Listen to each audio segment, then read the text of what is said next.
Conflict continues to intensify between Armenia and Azerbaijan, and fears persist that the conflict may escalate into a full-blown war in the region. While Russia has called for an end to the conflict, Moscow has refused to allow Turkey to be part of the peace negotiations between Armenia and Azerbaijan. Russia once again urged both the countries to observe the ceasefire agreed over the disputed Nagorno-Karabakh region, as intense fighting between the two rival nations cast fresh doubts over the peace accord.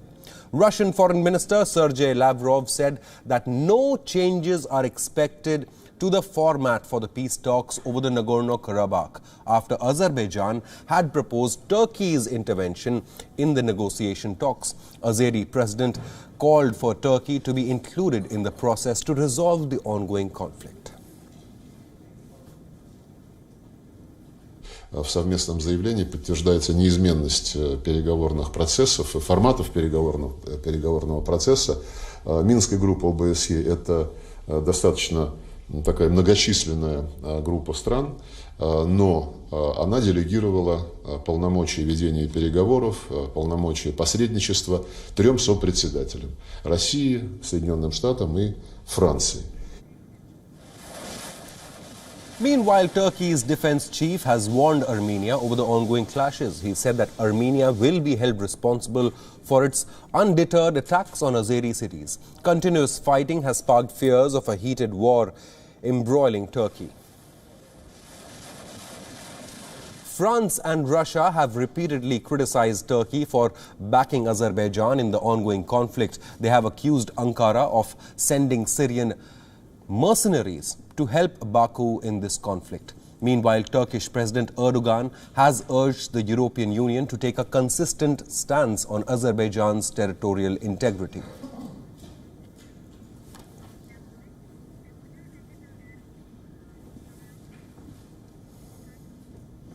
Now we are being joined by West Asia analyst Professor Muzaffar Senel, who is joining us live from Istanbul. Now, Professor, thank you so much for talking to us and giving us your time. Welcome to WION.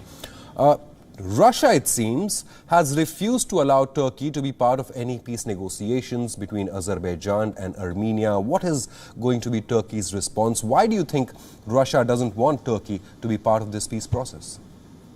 I mean, Russia is trying to consolidate its power again in the Caucasus. This is the most important thing, is that because Turkey and Azerbaijan has signed an energy treaty, which also diminishing the Russian influence over Turkey in terms of the energy, because Russian, let's say, share in the Turkish energy market is more than 55%. Due to the Turkish-Azerbaijan agreement over the energy issues, that it's going to be less than 50, and then it's going to be decreasing, especially the latest project, TANAP project, Trans-Anatolian project, which is from Azerbaijan, or from Azerbaijan to the Europe, that Turkey will be kind of as an energy corridor, energy hub for the Azerbaijani gas, which, let's say, also has an impact on the why Russia is trying to exclude Turkey. The aim of the one thing. The second one is about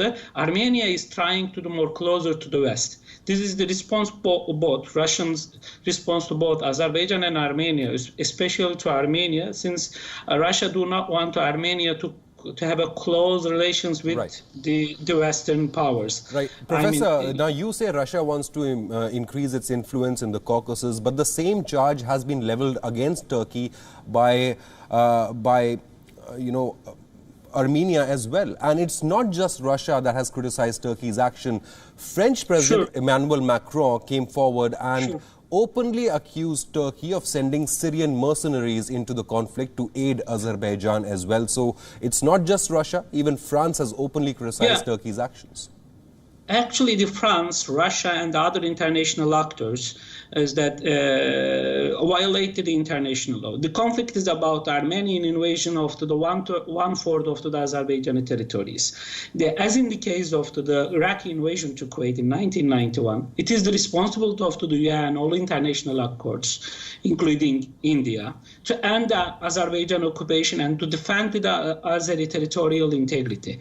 But many countries including the India as well, does not respect the international law and UN Charter and supporting the invader, which will not be acceptable. And then France, the Macron is violating the international law. Turkey is that, yes, it is true that it is. So you're accusing Russia and you're accusing France. Why don't you tell our viewers whether Turkey has in fact sent Syrian mercenaries into this conflict? To end the occupation. This is about the ending of the occupation, but of course no one wants to be end the occupation, we can say to that. Since Azeris has no let's say, leverage over Russia, and then the Armenia is also has no leverage over Russia, and then this conflict will continue forever without any solution, that I believe. Right. I wanted to ask you, Professor, very briefly, has Turkey sent Syrian mercenaries into this conflict to back Azerbaijan or not? I mean, these are the claims which are not proven yet. Okay, it should be proven, but till now we didn't have. I mean, these are, let's say, the gossips, or these are like claims which are not proven yet.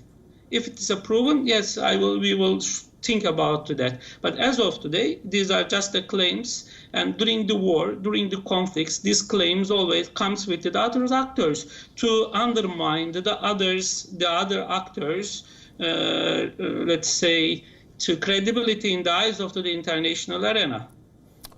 Right. This is a play. This is a game. Absolutely. This is Syrian Observatory for Human Rights claims that 72 Syrian mercenaries have been killed on the front lines in Azerbaijan during this conflict. So international media and observatories are also reporting. Right. So we leave that. What is Turkey's stand and what is Turkey's stake in this conflict between Armenia and Azerbaijan? What is Turkey's stand? What is the way forward for peace to prevail?